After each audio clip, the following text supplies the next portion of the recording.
I think the time has come that we start viewing people as people, not more human, not less human. They are just like any one of us here. So that is one approach if the society follows for anyone with a difference.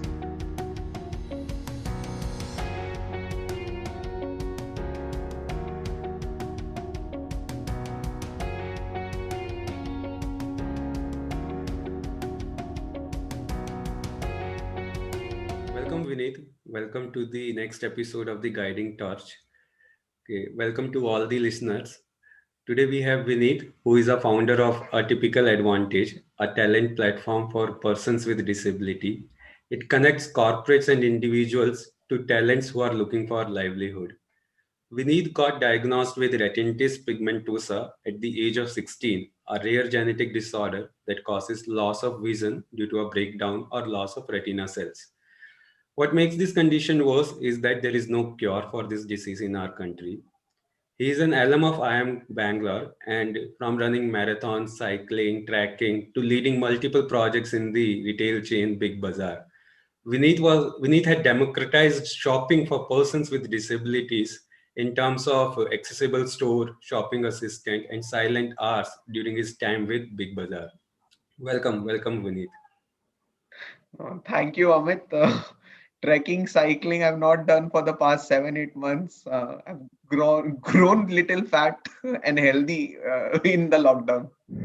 We need to start with, can you tell us a bit about Atypical Advantage, what this platform is about, how people can use it, and how it is bringing a change in the society? So we launched it on December 11th. Atypical Advantage is India's first talent platform for people with disabilities, where they can get themselves listed and corporates can hire them. And we are already present in 16 categories, from models, voiceover artists, singers, dancers. For example, let's say a corporate requires a model for the product shoot, and let's say they want a person with disability, or they want also a regular person, a non-disabled person. But where is the avenue for a corporate to find a person with disability who has skills? So the platform tries to bridge that gap, and it's completely free for corporates as well as free for talents to get them listed.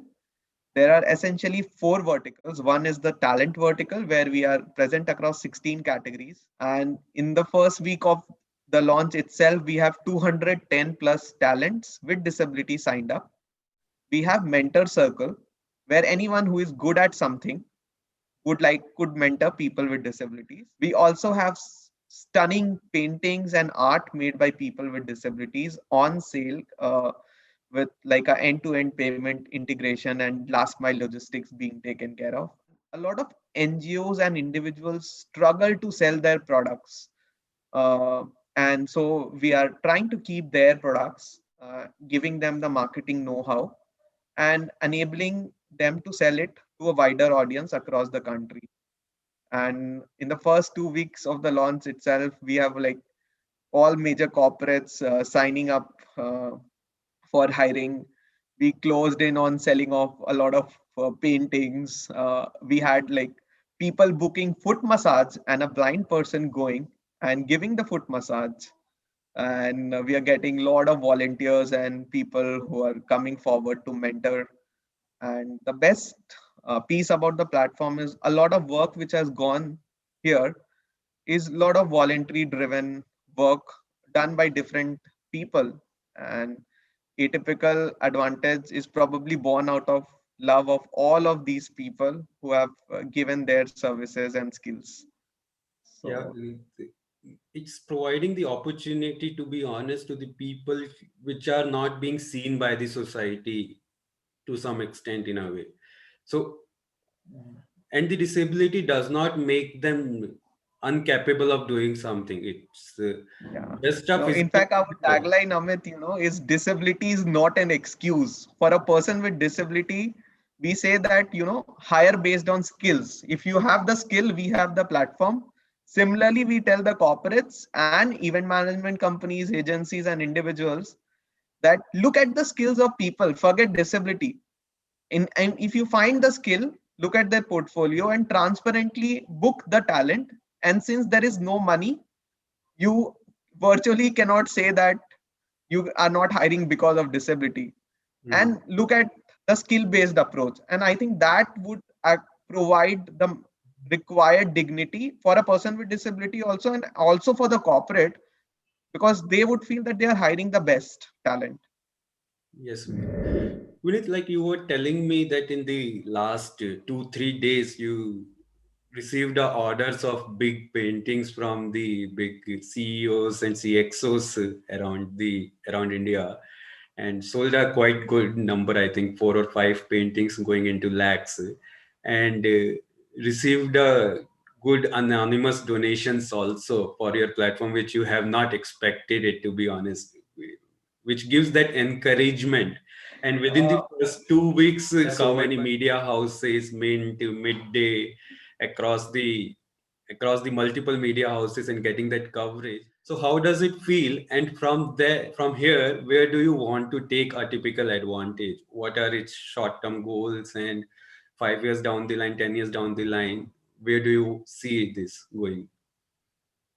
uh, I think the support has been overwhelming, very unexpected, especially for like we have a contribution tab on our website, but we have not started even promoting that, because so many things are there on the website, and we wanted to establish ourselves and yeah, probably speak about it, but not at this stage. And suddenly yesterday we got a, contribution of 51,000 from founder of Youth for Jobs. That is probably one of the biggest disability organizations in the country, and I've never seen something like this happening, where the founder of another NGO puts in huge money, even like we are not yet there.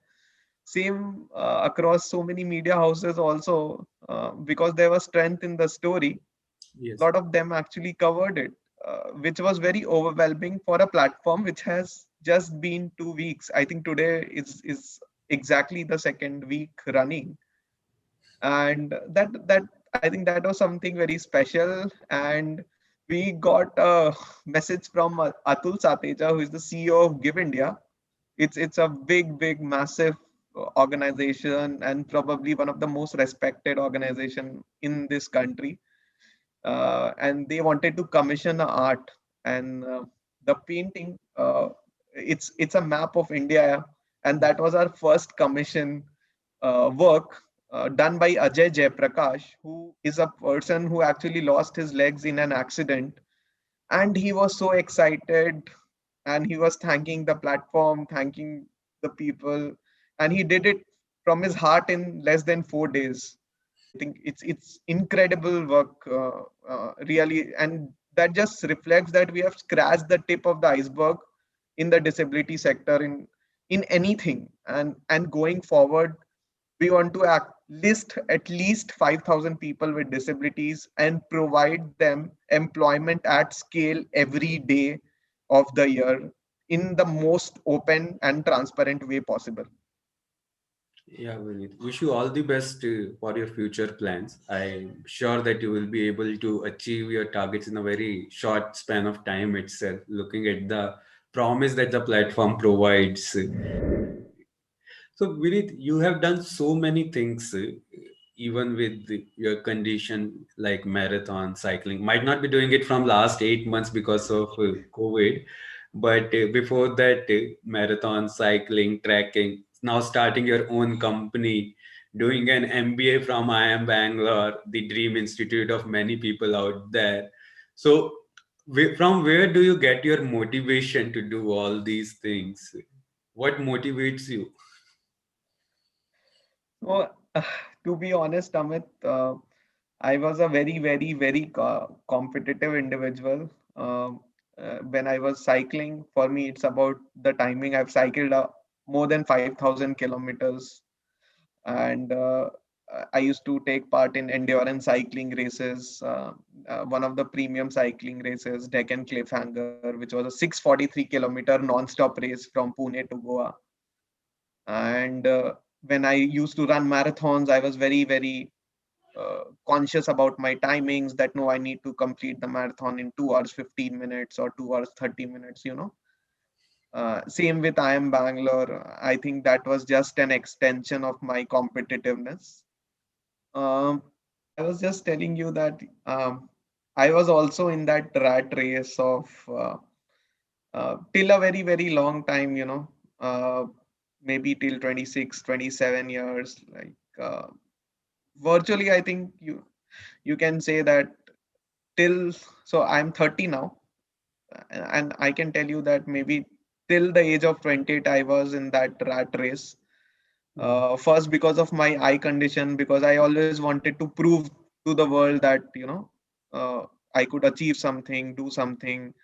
I am Bangalore, I think, was just an extension of that competitiveness within me, mostly to prove the world, not to yourself.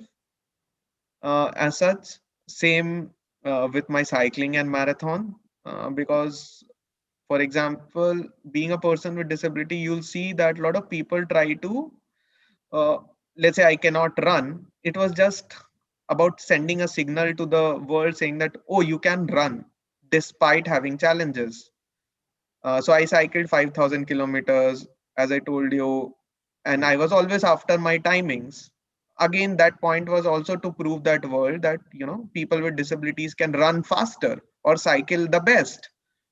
Um, but sooner or later, I think that's a very I'll not say a wrong lens, but maybe probably the lens could have been better in terms of this journey, and maybe I took a very long time to accept my eye condition.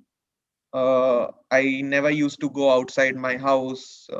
Never was very happy about being published on media houses because I first did not want to accept my eye condition. So I think once that acceptance comes through, and this competitiveness spirit and that rat race mentality goes out, like how we call it the pressure cooker scenario in I am Bangalore. uh, I think a lot of these things ease out, and I believe fundamentally that privileged people have a responsibility towards the society. If we, being so privileged in terms of having a house, getting food to eat, having everything which we want, I think there is no other option. If we, anyone who has a safety net in her lives, and I can tell you that I'm blessed to have been in that middle class family who has given me everything. Hmm. So I have that safety net. And if I have that safety net and I still try to be from a capitalistic lens of earning more money or trying to achieve fame, awards, and all that, I don't think that is the right approach to take in life. I Last 2 years have been a major transformation from me, and uh, two of my inspirations for this. So one is Nipun Mehta, who is the founder of Service Space, and I've been inspired by Venkat Krishnan, who founded Give India, and a lot of them, they are in for the cause and not the applause. Yes. And uh, I think just by knowing both these people uh, has triggered me in a very deeper way.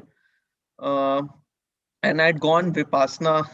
In fact, to be very honest, last year exactly on the 26th, I had gone to Vipassana, which is a 10-day meditation retreat. Uh, I don't know, but I'm very sure these things have played a very crucial role. And I think where I draw my energy from, I think it's mostly that joy of serving people and feeling that sense of responsibility that you owe this to the world and to yourself in a large way. And for me, another major thing which has always, like, this is for me, if someone asks me what is the day to day routine to feel in gratitude every day, I look at it as that I think the biggest gift every human being in this earth has got is the gift of breathing. We are alive every moment. And if you look at it from a very philosophical lens, that right now you're just breathing, and all the other things, your hands, legs, sight, money, are just extras. We need to be in gratitude for the simple fact that we are breathing every moment. So, yeah, that's my answer. I don't know if I've answered It, fully. yeah, you have answered it pretty well. See, as you mentioned, you were not able to accept your condition. Okay, because see, sometimes if the condition is by birth, it might become easy to accept it. Okay, but if something happens during the life when a person was completely well, it becomes more difficult, like you were also mentioning, to accept their condition because they have seen that other side also. So I, what a person can do, what a person can do differently so that he can accept his condition and just believe that it's just a physical condition and I'm no different from any person out there, and does not lose the confidence because of whatever has happened with him. So I had an eye surgery for correction in my left eye, and I had lost. I don't have any sight on in the left eye, Amit. Mhm. Uh, and it was devastating for me. Again, so many people to blame, right? You can blame the doctor for spoiling the left eye. And this was the first question which everyone used to ask me while meeting me. And I didn't feel good about it. So, sometimes it's a combination of yourself as well as the society who actually sees indifferences or asymmetrical body types or anything to do with a diversity. The first thing is to question it, right? Yeah. For example, if there is a tall person going, I'm very sure everyone will notice him. Oh, this guy is so tall. Yes. So because we have not seen enough tall people, Hmm. same with short people, same with a person with disability. So if you look at it, I think any fundamental difference in the way of, it could be an idea, it could be your condition, or it could be anything in general. I think that is where this is there, and sooner or later, I think acceptance takes time. I There is no secret sauce where I can even tell you a method that do these three things and you'll have acceptance in life. It took me 25, 26 years just to accept my body and my limitations. And sometimes it's devastating. Let's say someone is trying to show you something or a photo on mobile, you feel bad about it because you're not able to see it. Sometimes you can feel even bad when you're not able to see a newborn's face clearly. So, and I don't know, like 3 4 years down the line, I would have felt very miserable about doing not being able to see.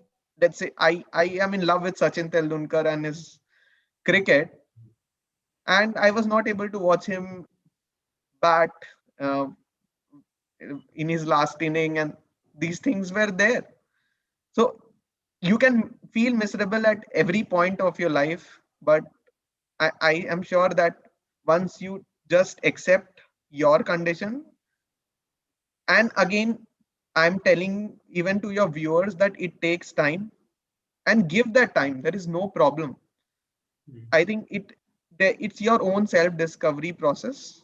So there is nothing wrong or right about it. Sure, there are parents and societies, they might be doing certain things unknowingly, which because of which there are things becoming difficult to, or you say the diverse people or that are around, either differently abled people or people with some other condition.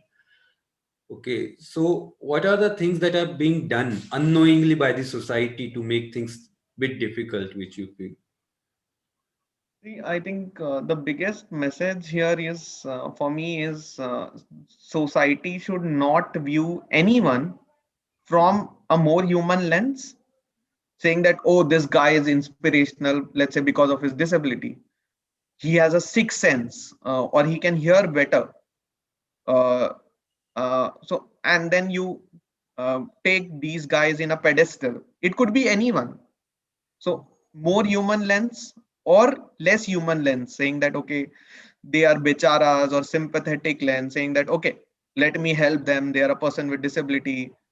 Oh, look how this guy is going in a wheelchair. So I think the time has come that we start viewing people as people, not more human, nor less human. They are just like any one of us here. So that is one approach if the society follows for anyone with a difference. Mm. So I think that would definitely help. The second thing is technology has come to uh, aid in a massive way, which is trying to equalize everything. I am here because of technology. I can use a smartphone, a laptop. It's just because of the screen reader software which I have. I don't know how many people have this even awareness that blinds can use computers and smartphones independently. Yep. So this is again where you feel, if you see a person with disability, he's struggling, please help him figure out the right technology aid. And telling you, it will do wonders. It would be like a magic. It would transform that person's life. Yeah, I agree. See, sometimes even if people like me, to be honest, if I give my example also, okay, if I see a person with disabilities, I might feel like, yeah, this I should go and help this person. But like you have mentioned, we should treat them as an equal. Means neither an over empathetic towards them or nor a less empathetic towards them. They are people like us, and they should be treated equally in all the forms, either from a support Yes. standpoint or either from treatment standpoint, either considering them from a capability standpoint. They are equally like us, no difference. Yeah. Yeah.